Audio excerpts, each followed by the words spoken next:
มาแต่ไซนี่มาแต่ให้โอ้แสดงว่าตอนแรกบ่ได้ออกเลยบ่พักผ่อนเลยห้องพัดลมแล้วก็ติบข่าวไปพร้อมเฮาไปกับ2คนทีมงานเฮาพอสิหอมทุกคนเลยตอนนี้พ่อสิหอมเพิ่นก็กำลังสิไปเลาะเขตชนบทก่อนทุกคนเฮาก็มันโดนเทื่อนึงนี่พอกันทุกคนตอนนี้บอมตาก็สิขึ้นไปเยี่ยมไปยามอยู่เพื่อนน้องเลยน้องเฮาก็มาแต่ให้ที่สวนเลยนี่เป็นบ้านน้องไปเมื่อไรก็คือ2คนนี่เฮ็ดเวียกเฮ็ดงานก็คือซอยกันจะเห็นยังอันนี้สะพาย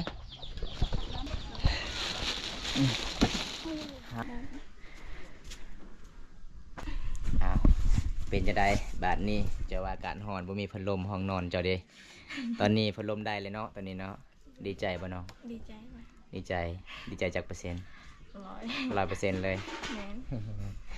บ่เคยประพันธ์เลยว่าสิได้พัดลมกับติบข่าวเนาะเมื่อนั้นก็คือคอยเห็นติบข่าวเจ้าแมวดำกัดโอ้ยพี่น้องสงสารเลยก็เลยบำตาก็จัดให้ตามผู้ใหญ่ใจดีซื้อให้น้องขอให้แมวกัดอีกได้ ชุดก่อนก็คือแมวดำกัดจนเบิดมุ่นหมดเลยทุกคนเลยแสดงว่ามาแต่ให้ที่สวนยังบ่ทันกินข้าวเที่ยงเนาะบ่มีอาหารเนาะฝนบ่ตกก็คือน้องก็ยังซักข้าวให้บ่แม่นอ๋อคันบ่ซักก็คือมันบ่แล้วเนาะต้องสู้ชีวิตเป็นดีฟอน้องคือเก่าโดนเลยเนาะข่อยบ่ได้ไปยิบยามเจ้าเพราะว่าค่อยขาเวียกซักเข้าให้คือกัน เข้าใจพ่อใหญ่จะดีเด้อใจพ่อใหญ่ใจดีเด้อจากฟังไทยขอให้อยู่ดีมีแห้งลืมแล้วอีกอันหนึ่งก็คือใจเด้อเอาบอกใจวะเอาเด้อ กันทีบำตาซื้อมาเรือเด้อน้องเด้อขอให้น้องซื้อเกลือเป็นนัวเด้อออกให้ออกส่วนดีใจปะดีใจ ตอนนี้ติบข่าวได้แล้วยันแต่บ่ได้ข่าวเห็นให้เห็นส่วนเลยบัดนี้เนาะ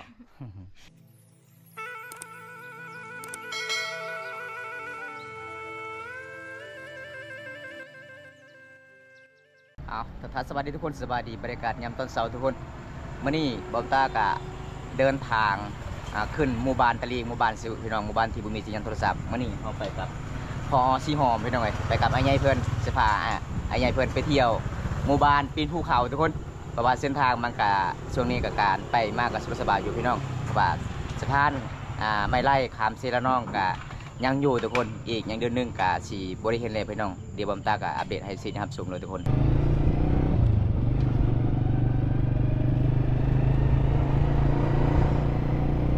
นี่ระยะการเดินทางเดี๋ยวผมจะอัปเดตให้ FC เดี๋ยวครับชมแต่เมืองนอกแล้วก็ออกจากเข้าสู่หมู่บ้านสะบุตะลิงเลยทุกคนโดนเลยผมตากับบริออกจากหมู่บ้านนั่นทุกคนผมตากับติดภารกิจหลายมีแต่ทำไรทำสวนทุกคนเลยบรรยากาศในเมืองนอกห้องกับประมาณจำนี้แหละพี่น้องอันนี้เส้นทางเข้าสู่ไปสวรรณเขตเลยพี่น้องเส้นทางเนี่ยทุกคนไปสวรรณเขตเวลาเราเดินทางบ้านแกงอลองเราต้องเลี้ยวซ้ายเขามาแต่เมืองเต่าอุ้ยนี่เลี้ยวไปทางนี้ก็คือเขาสู่บ้านแกงอลองแล้วก็ขึ้นไปสู่หมู่บ้านตะลิงเลยทุกคนตัวนี้ก็คือบอมตากะออกจากเมืองนอกแล้วก็เข้าสู่สะพานขั้วเบตงหรือว่าขั้วใหญ่ทุกคนทางเชลนองอยู่ทางเทิงก็จะเป็นหมู่บ้านแกงอลองสะพานไม่ไล่เพราะว่าเดือนนี้ก็คือยังไปได้อยู่ทุกคนเลยฝนไม่ได้ตกในเมืองนอกเขาฝนมันตกก็เลยยังไปได้อยู่แต่ละปีปกติก็คือช่วงนี้กับไปบ่ได้แล้วพี่น้องทางพุ่นจะเป็นไม่ไล่พี่น้องเดี๋ยวบอมตาตอนสิกับบอมตากสิถ่ายทำซีนะครับชมทางทุกคนมีขวดสะพานไม่ไล่ความยาว270 เมตรนี่สะพานเบตงเจ้าสร้างมาใหม่ทุกคนปีนี้เดี๋ยวคุณเจ้าเปิดการไปมาสบายแล้วการไปมาเป็นน้องทางซีละน้องว่าเส้นทางนี้ก็จะเป็นมีเก่าหมู่บ้านเลยทุกคนพระเจ้าอยู่ภาคนี้พี่น้องเป็นเก่าหมู่บ้านในเมืองนอกเขาทุกคนเลย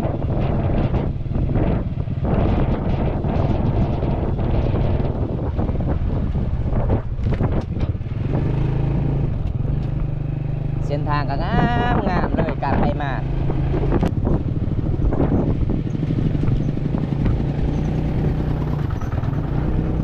อันนี้ก็สีหอดหมู่บ้านที่เฮาการเดินทางทุกคน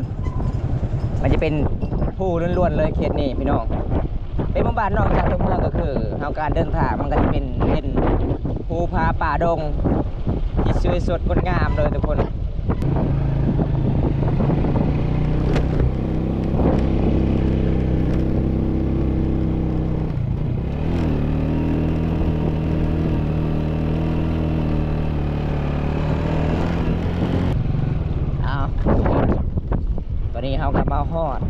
มู่บ้านสบึกเลยทุกคน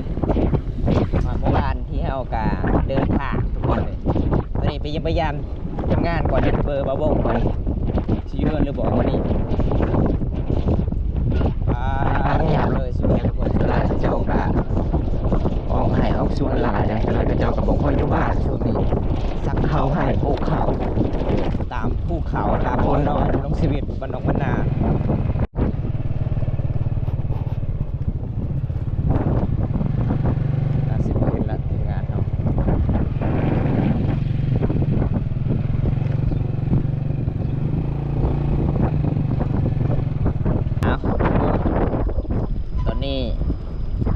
คือบอมตากะมาหอดหมู่บ้านน้องมาเลยทุกคนเลยวันสิข่าวหมู่บ้านเขตชนบทนี่สุดท้ายเจ้ากะตองเห็ดเล่าเขานอกจากบ้านเนี่ยทุกคนบอกเล่าเขาเจ้าหลังจากนั้นเขาในเล่าเขาแล้วเห็นเล่าเขาแล้วจึงหอดหมู่บ้านมันแปลกทุกคนชนบทบ้านเฮาเนี่ยต้องเห็ดเล่าเขานอกจากเรือนจากบ้านเลยอยู่ตามตีนภูเขานี่สุดท้ายเจ้ากะเฮ็ดหน้าเนี่ยทุกคนอยู่ทางภูเขาก็คือกระเจ้ากะเฮ็ดไร่ทำไร่ทำสวนภูเขา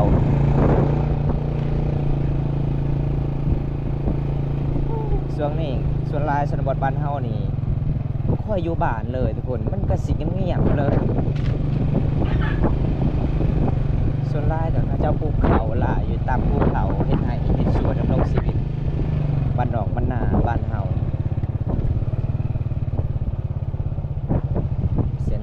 ในตามชนบท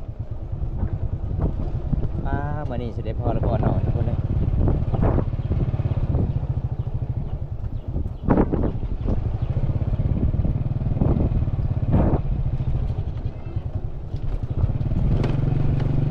เมื่อซื้อหอหมู่บ้านน้องกับตกประมาณสมองหัวเป็นน้องเดินทางมานี่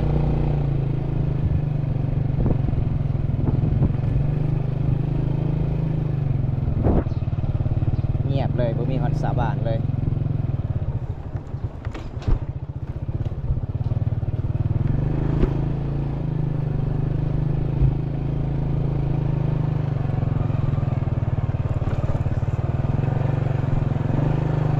เอากะมาหอจอดถึงมื้อนี้เดินทางกับพอสีหอมทุกคนเลยเฮากะเดินทางหมู่บ้านตะลิงพี่น้องตอนนี้ก็คือพอสวรรค์เพิ่นก็สิเลาะถ่ายคลิปเลาะตามเขตชนบทเพิ่นเดินทางก็คือดุนๆที่1ในหมู่บ้านนี้ทุกคนเลยมื้อนี้บอมตาก็จะได้พ่อจะได้ถ่าสาวานก่อนทุกคนน้องก็สิออกให้พูนพี่น้องเอ้ยปีนภูเขาเขตชนบทบ้านเฮาส่วนหลายเขาเจ้าก็ใส่รถสิงแบบนี้แหละพี่น้องหมู่บ้านนี้ก็สิใส่รถใหญ่มันก็สิบ่ได้เป็นหมู่บ้านอยู่ตามที่ภูเขาแต่ละตารางเฮือนก็เป็นเขาเจ้าเอาไว้ฟืนดังไฟมาพี่น้องอันนี้เจ้าดังก็ประมาณ10 ปีมันก็เบิดเดือนทุกคนบางทีก็บ่ฮอด10 ปีพี่น้องเขาเจ้าดังเนี่ยเอาตอนนี้ก็คือเข้าไปเยี่ยมไปยามมีแม่สาวสุกก่อนวันสวนไม่เท่าวันทวันเฮ็ดยังนี่แพรลองตามแพรเนาะลูกสาวแม่เอาพัวเลยบ่คือบ่เห็นอยู่เฮือนมีพัวบ่มีพัวบ่มีไผมากเลยสาวสุกนี่ FC หลายๆคนเลยอยากมักให้ไปอยู่พังไทยเพ็ญงานอยู่พังไทยได้บ่ไม่เท่าจะว่ายังโสดนะโสดบ่ลูกชายแม่นี่งามยันเลือกผู้บ่าวร้ายขะดองกระเพงขะดองเท่าไรสิเอาลูกชายแม่นะโอ้ยมันรวยมันเรามารวยตอนนี้ชาวสุกไปใส่ชาวสุกไปเมืองแล้วทุกคนลูกสาวเพิ่นไปเมืองแล้วเพิ่นว่าสาวสุกสาวบริสุทธิ์ในหุบเขาบุบานตะเลงเด้อเพราะว่าบอมตาก็โดนแล้วบ่ได้ไปยิ้มไปยามน้องกะไปเฮ็ดงานอยู่เวียงจันทน์บ่ได้เงินเดือนกลับคืนคือเก่าทุกคนเลยตอนนี้สาวสุกไปเข้าเมืองเนาะไปซื้อสบู่ซื้อกระแปรงทาทุกคนนี่คือแม่เพิ่นเมื่อนั้นบอมตากะซื้อให้น้องสังกะสีแล้วก็มีสบู่จัดให้ตามคำขอผู้ใหญ่ใจดีจากประเทศไทยทุกคนหลังจากชุดสิ้นนี้แล้วก็คือบ่แม่นสิ้นชุดแฟร์แล้วก็คือตามเพื่อยันลูกสาวได้พัวเนาะเอาพัวเนาะแล้วสมมาบอกไม่เท่าตอนได้พัวคันได้พัวเราต้องสมมานี่เนาะนี่เลยทุกคนเอาเดี๋ยวบอมตากะไปเบิ้งเฮือนน้องก่อนน้องซีเฮ็ดเลยหรือบ่เลยทุกคนบรรยากาศในหมู่บ้านตะลิงพี่น้องประมาณ10 นี้เลยทุกคนนี่ าไปหอมนี่แห้งเบิดเลยสังกะสีปลาบ่มีไหมบ่ยังสิเลยไหมโอ้ทุกคนในเฮือน เงินก็นี่เลื่อยใหม่ โดยเบิ่งเฮือนสะสุกทุกคนเลย เงินก็ได้ใหม่ แม่ตอนนี้ได้สังกะสีบ่มีเงินจักเลยไหมเนาะ อืม บ่มีเงินสิจ้างเขาเลื่อยใหม่ทุกคนทางนั้นก็เป็นปองแล้วมื้อนี้บ่ตามมาก็คือบ่ได้พอน้องสุกคนงามในหมู่บ้านนี้เป็นลูกสาวหลาของอีแม่เพิ่นเลยทุกคนบ่ฝนตกอยู่บ่ได้เลยพี่น้องเฮือนน้องเบิ่งเลยทุกคนเลยส่วนหลายนี่เขตชนบทตามตารางเฮือนนี่เขาเจ้าก็ต้องเอาไว้พื้นดังไฟอันนี้เป็นพื้นยังบอกในลำยังบอกกกลำยังบอกเขาเจ้าปาดออกเปลือกหรือว่าขูดออกเปลือกยังบอกมาตากแห้งแล้วก็ขายสายเวียดนามอันนี้ลำมันเขาเจ้าต้องเฮ็ดฟืนดังไฟเป็นหมู่บ้านที่บ่ได้ใช้ถ่านบ้านนอกบ้านนาของชมพูบรูบ้านเฮาเลยทุกคนบรรยากาศกับประมาณชั่วนี้นี่บ้านน้องเบิ่งทุกคนเมื่อนั้นบอมตาก็ซื้อให้น้องสังกะสีประมาณ20แผ่นจัดให้ตามคำขอผู้ใหญ่ใจดีจากประเทศไทยอันนี้เป็นหลักเป็นหลักที่เขาเจ้ากะเฮ็ดจำเฮ็ดพี่น้องเห็นบ่เขาเจ้าต้องเห็นหลักแบบนี้เลยทุกคนอันนี้หลักเขาเจ้าจำเฮ็ดงานยาวบจำพี่ยังต่างๆต้องเฮ็ดหลักมัดสัตว์แบะงัวควายกับมัดจุดนี้ตลอดเลยทุกคนเห็นบ่มันเป็นตามประเพณีบ้านเฮาชนเผ่าบรูเขาเจ้าต้องเฮ็ดลำแดงแบบนี้เลยทุกคนนี่บรรยากาศยามตอนเที่ยงมื้อนี้ก็คือบอมตากะรถท่าน้องสาวบ้านมันท่านมาแต่คือท่านมาแต่ให้แต่สวนทุกคนเลย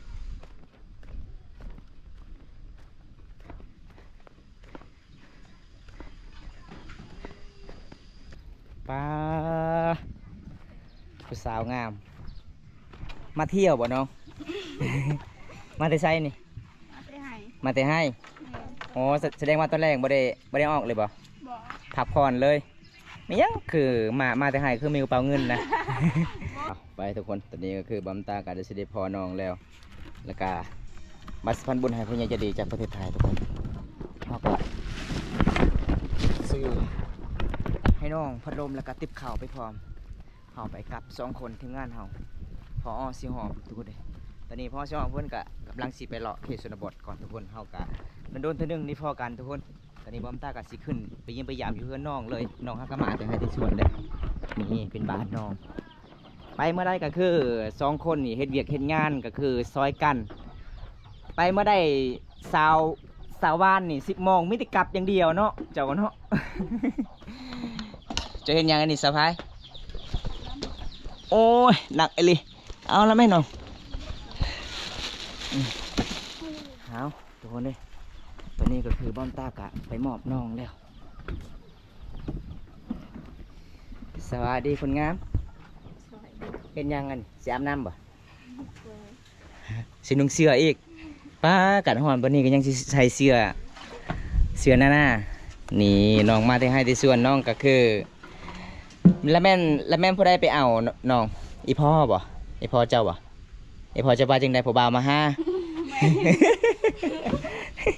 กำลังชิมวนซักเข้าให้เนาะสุดท้ายซักแล้วกำลังพักพรโอ้เป็นย่างตะแหลงคือบริออกแดดแห้งโอ้กันสิแดดแห้งก็คือน้องก็สิเอิญฝนลงมาเลย กินข้าวเที่ยงเลยบ่น้องยังมาทันกินข้าวเลยบุมีอาหารน้องในฟันยังขึ้นนี่ฟันดีจะฟันเห็นยังฟันเห็นซี่ปะอ๋อตอนนี้น้องกาสีเกียมไปตั้งนำเวลาเขามาสารก็คือน้องกาดำรงชีวิตแบบนี้แหละพี่น้องมันน้องมันหน้าน้ำเบิดเลยป้าเอาถ่ายมันแรงๆก่อนจึงไปตักน้ำ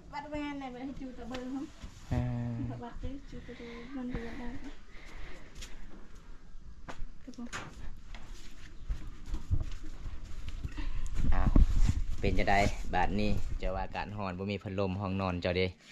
ตอนนี้พัดลมได้เลยเนาะตอนนี้เนาะดีใจบ่เนาะดีใจจากเปอร์เซ็นต์100%เลยบ่เคยประพันธ์เลยว่าสิได้พัดลมกับติบข่าวเนาะ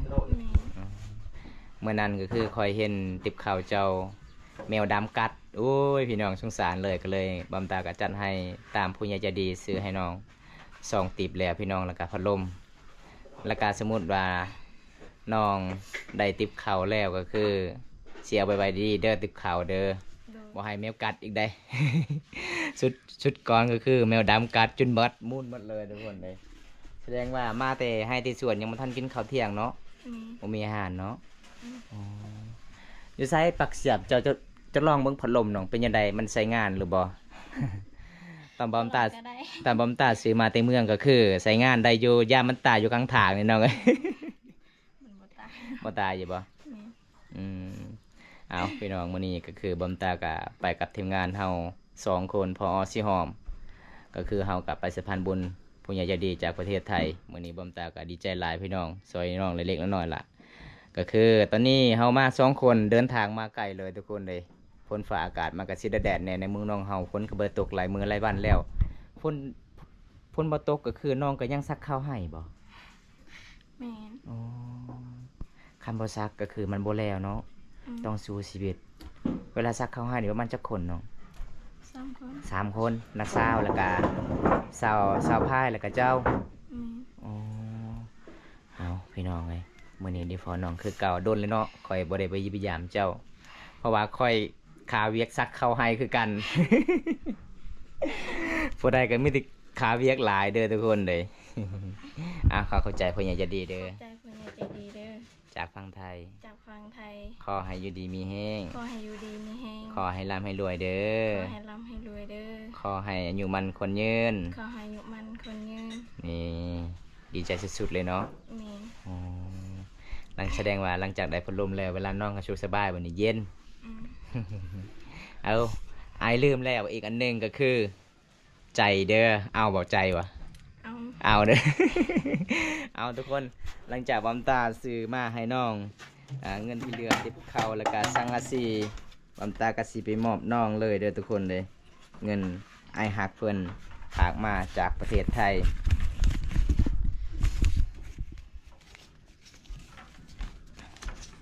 เอาเงินที่บอมตาซื้อมาเหลือเด้อน้องเด้อขอให้น้องซื้อเกลือเป็นนัวเด้อออกให้ออกส่วนดีใจปะ ดีใจ เอาน้องจิมบอมอองเลยทุกคนนี่ติบข่าวได้แล้วยันแต่บ่ได้ข่าวเห็ดไห้เห็ดสวนเลยบัดนี้เนาะ สาวพายเพื่อนก็คือมาแต่งไห้ที่สวนน้องเพื่อนก็ไปตั้งน้ำเลยทุกคนก็เลยบอมตากะบ่ได้ทายน้องตอนน้องไปตั้งน้ำบอมตากะสิไปมอบให้น้องติบข่าวแล้วก็พัดลมแล้วก็เงินทุกคนเลยเพราะว่าพ่อใหญ่จะดีเห็นวิถีชีวิตน้องๆนี่ลำบากหลายก็เลยพ่อใหญ่จะดีก็เป็นน่าสงสารเป็นห่วงในเขตชนบทบ้านเฮาเลยทุกคนเอาไว้เลยน้องเลยได้พัดลมแล้วบ่ต้องขายเด้อ ไม่สิขายบ่ เจ้าน้อยขายเลยก็คือซื้อบัตรเต็มเงินเมื่อคืนนี่เจ้าไปเล่นโทรศัพท์บ่ บ่ ไปเล่นเมื่อได้เจ้าไปเล่นนะ มานะ เมื่อหน้าก่อนเนาะถ้ามีนัดก็คือน้องก็สิเล่นตามภูเขาเนาะบ้านเฮามีสัญญาณโทรศัพท์เนาะเมื่อนั้นก็คือเจ้าไปเล่นกับไผเมื่อนั้นนะ ไปเล่นกับสาวนิ้งแล้วก็มีผู้ใหญ่ใจดีบอกว่าโทรเล่นกับเจ้าคือบ่ปากบ่เบาเลยเจ้าบ่ฮู้ภาษาไทยบ่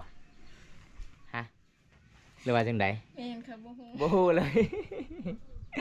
คำภาษาลาวเด้ฮู้อยู่บ่ฮะ แต่นึงแล้ว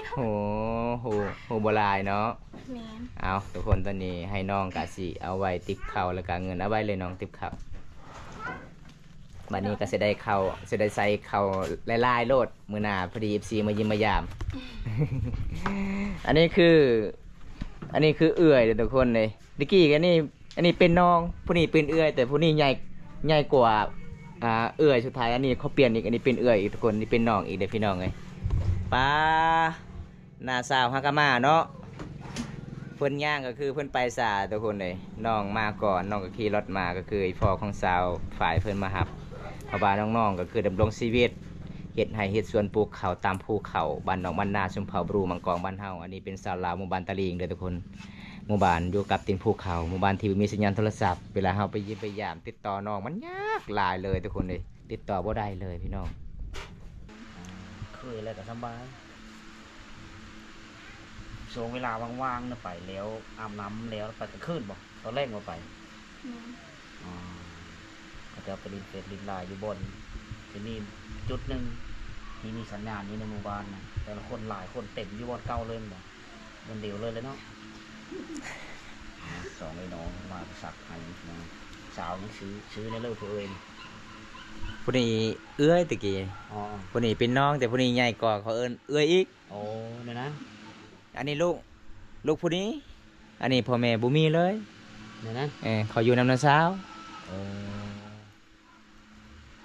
นี่นะสาวพ่อแม่เสียไปแล้วมีอยู่นางสาวน้ำมอนไม่เคยเนาะแต่ยังน้อยหัวพ่อแม่เสียแต่น้อยคนมาอยู่นำเจ้าซื้อในได้คน ชื่อว่า สาวหวาน โอ้สวรรค์มีแต่ชมมีแต่หวานคนนั้นเด็กน้องคนเลิกคน สะพาย ขอจังแจ้ง สาวพาย สาวฝ้ายโอ้สว่างสาวฝ้าย แอบเล็กดู สอนสาวเอามือก่อนอ๋อพอดีเป็นลูกกำพร้าคำพ่อย แม่ พ่อแม่เสียป้าตั้งแต่น้อยๆก็เลยมาดำรงชีวิตอยู่นำนาสาวเลี้ยงเป็นน้อยเนาะ น้องสาวลาวนี่เขาเอาละล่านะ ฮะ น้องสาวลาวแต่นั่น หลังจาก น้องสาวเรานี่ เขาเอาเมื่อปักเซ่พุ่น บริแต่งฮีดเลย บ่ตอนพ่อแม่เสียแล้วคือเขา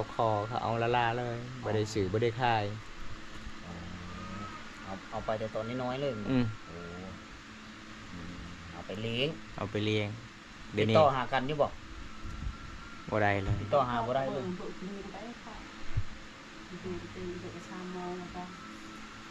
โอ้ผู้หญิงบ่น้องจ้ะไปแต่น้อยๆเนาะเอาเยอะมาแล้วเท่าหาเดียว อืม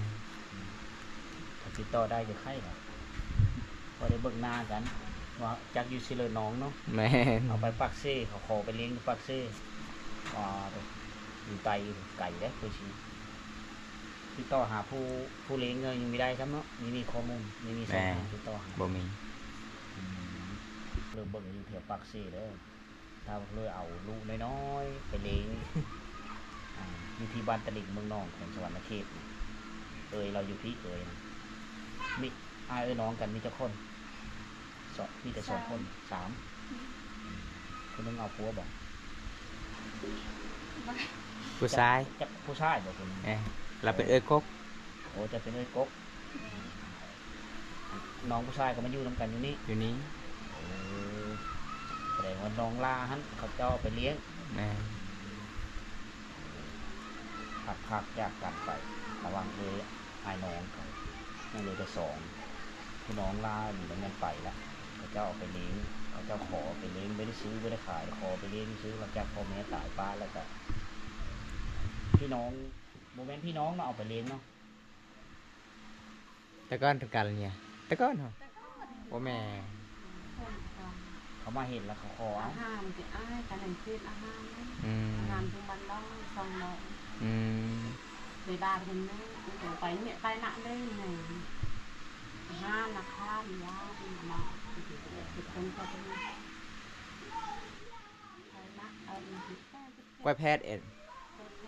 คนแค่ ที่ ต่อ อันน่ะอายันมีไอ้น้ำ ยัน จันโอนเนา ไอ้ที่ อ๋อนยาม เอาไปอ่านโอนเนาเมื่อกี้ มอนยามให้ ยันแล้วที่ โอ้พอได้ติดต่อเข้าหากันได้อยู่ ลงต่ออีกวันไอ้ยามก็คือจะเอาลองดู ลือเคยจะได้อยู่ดอกติดต่อหาดู